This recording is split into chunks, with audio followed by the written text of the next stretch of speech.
Assalamualaikum warahmatullahi wabarakatuh. Nama saya Effendi dari Program Studi Sistem Informasi Universitas Jember. Di sini saya akan menjelaskan tentang soal-soal atau membahas tentang soal-soal SQL. Yang pertama kita bahas dari nomor 1 dulu, yaitu tampilkan nama-nama produk yang pernah dikirim oleh shipper yang bernama CPD Express antara tanggal 1 Januari 97 sampai 17 Agustus 1997. Output yang diminta itu nama shipper, order ID, nama produk, dan tanggal pengiriman. Nah, untuk menyelesaikan masalah ini dibutuhkan kita harus merelasikan antara tabel produk dengan order detail dan order dan shipper. Kita lihat di tabel di gambarnya. Mohon tunggu sebentar.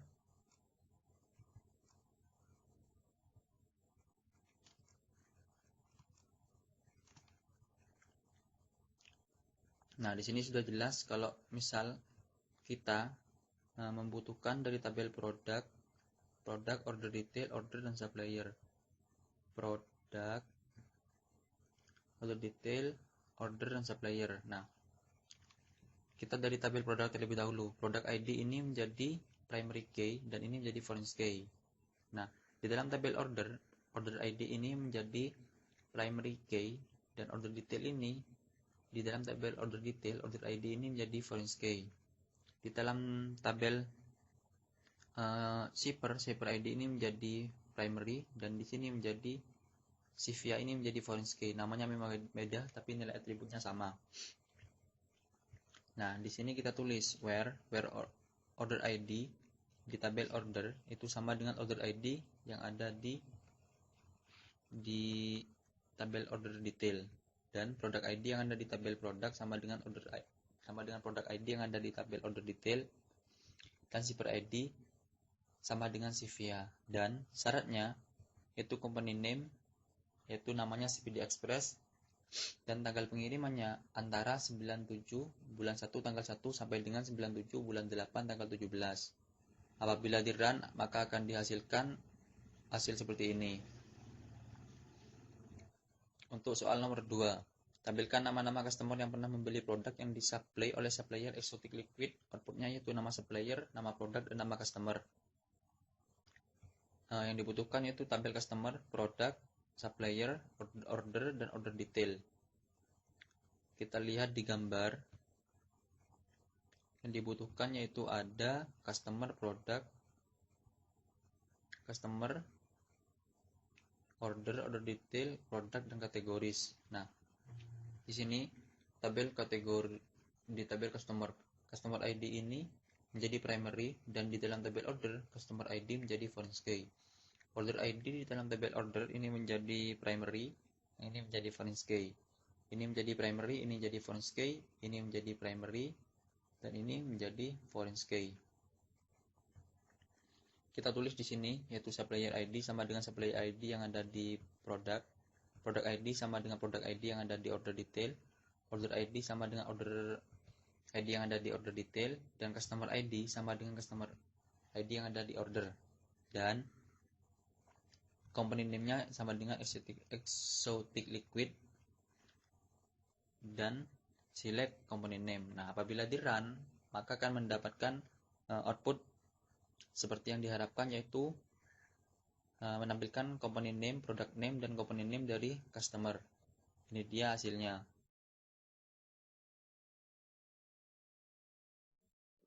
Ya, di sini saya akan melanjutkan pembahasan soal tentang nomor 3, yaitu carilah shipper yang pernah mengirim kargo ke negara tujuan yang sama dengan negara asal customer. Outputnya yaitu nama shipper, order ID, tujuan pengiriman, dan nama customer. Nah, pertama kita memahami soalnya, yaitu carilah shipper yang pernah mengirim kargo ke negara tujuan. Maksudnya, kargo tersebut dikirim ke tujuan, misalnya ke Indonesia. Nah, kita mencari customer yang asalnya Indonesia. Jadi nanti kita membutuhkan tabel, yaitu tabel shipper, order, dan customer. Yaitu di shipper, order, dan customer. Untuk merelasikan ketiganya, dari tabel shipper ini primary-nya yaitu shipper ID, dan yang di sini CVA menjadi foreign key.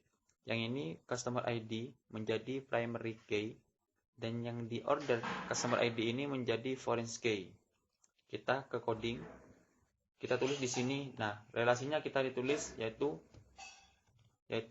s.shipper.id sama dengan Sivia yang ada di order dan customer ID yang ada di customer sama dengan customer ID yang ada di order dan country. Nah, country ini shipper yang pernah mengirim kargo ke negara tujuan yang sama dengan negara asal customer. Jadi, ini adalah negara asal customer dan ini adalah kargo yang pernah dikirim ke negara tujuan. Jadi harus sama dengan country dari customernya. Yang ditampilkan yaitu company name dari shipper, order ID, ship address dan country serta country dari pengiriman kargo. Apabila ditampilkan, ini dia. Ya, beralih ke soal nomor 4.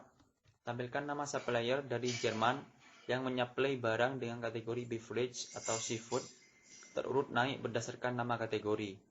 Outputnya nama kategori, nama supplier, country, dan nama produk. Nah, berdasarkan permasalahan di atas, maka tabel atau tabel yang digunakan ada supplier, produk, ada kategoris, ada 3 tabel. Nah, di sini kita lihat di gambarnya ada kategoris, produk, supplier. Dari supplier ini ke produk dan ke kategori. Supplier supplier ID ini maksudnya menjadi primary dan yang di kategoris ini kategori ID menjadi primary.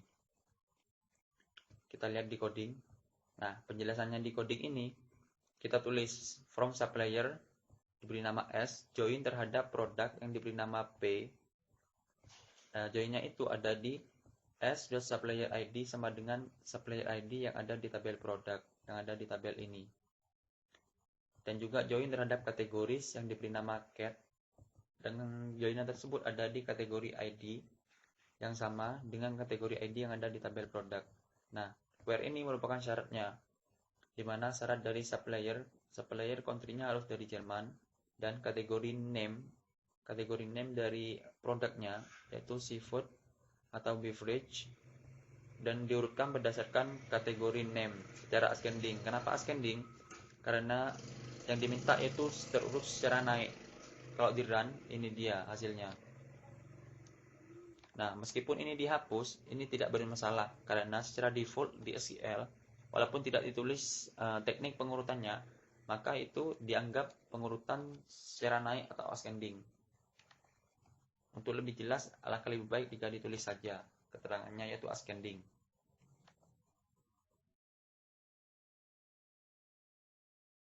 Ya, di sini saya akan melanjutkan tentang pembahasan di soal nomor 5. Tampilkan customer yang pernah membeli barang berjenis dairy product yang harganya lebih dari $5.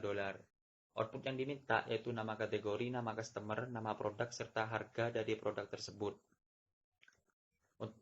Melihat output yang diminta di soal nomor 5 ini, maka yang dibutuhkan tabelnya yaitu tabel customer, order, dan order detail, serta produk dan kategoris. Dilihat di tabel, yaitu yang diminta customer, order detail, produk, dan kategoris. Nah, dari customer ini yang menjadi primary yaitu customer ID berelasi dengan order, di mana di dalam tabel order ini, di sini ada customer ID menjadi foreign key. Ya. Yang di order ini primary-nya itu order ID. Nah, di order detail ini order ID menjadi foreign key. Produk, di dalam tabel produk ID menjadi primary, yang di order detail produk ID menjadi foreign key. Nah, di dalam tabel kategoris ini kategori ID menjadi primary, dan produk di dalam tabel produk kategori ID menjadi foreign key. Kita tulis di sini. Pertama customer, kita beri nama C, join terhadap order yang diberi nama O. Nah, joinnya ini kita menggunakan on C.customer ID sama dengan O.customer ID. Maksudnya, customer ID yang ada di tabel C sama dengan customer ID yang ada di tabel O atau tabel order. Dan juga join terhadap order detail, di mana dalam order detail beri nama OD dan joinnya ada di order detail di tabel O sama dengan order detail yang ada di tabel OD. Dan join juga terhadap produk yang diberi nama P, joinnya ini ada di product ID yang ada di tabel produk sama dengan product ID yang ada di tabel order detail. Dan juga join terhadap kategoris, di mana kategoris ini diberi nama cat dan joinnya ada di kategori ID yang ada di kategoris atau di cat sama dengan kategori ID yang ada di tabel produk. Nah, ini where ini merupakan syarat, di mana syaratnya unit price dari produk harus lebih dari $5. Kita tulis 5 saja. Dan kategori name dari produk itu harus dari produk. Ini output yang diminta yaitu kategori name, company name, product name, unit price, dan kategori name. Ya, saya ulang lagi. Output yang diminta yaitu ada kategori name dari tabel kategoris dan component name dari tabel customer dan juga product name dari tabel produk serta unit price dan kategori name dari tabel kategoris. Kita execute, ini hasilnya. Kurang lebih seperti itu. Ya, semoga tutorial yang saya buat ini bisa bermanfaat buat adik-adik sekalian atau para pelajar yang ingin mendalami ilmu tentang SQL. Kurang lebihnya mohon maaf. Salam pelajar. Wassalamualaikum warahmatullahi wabarakatuh.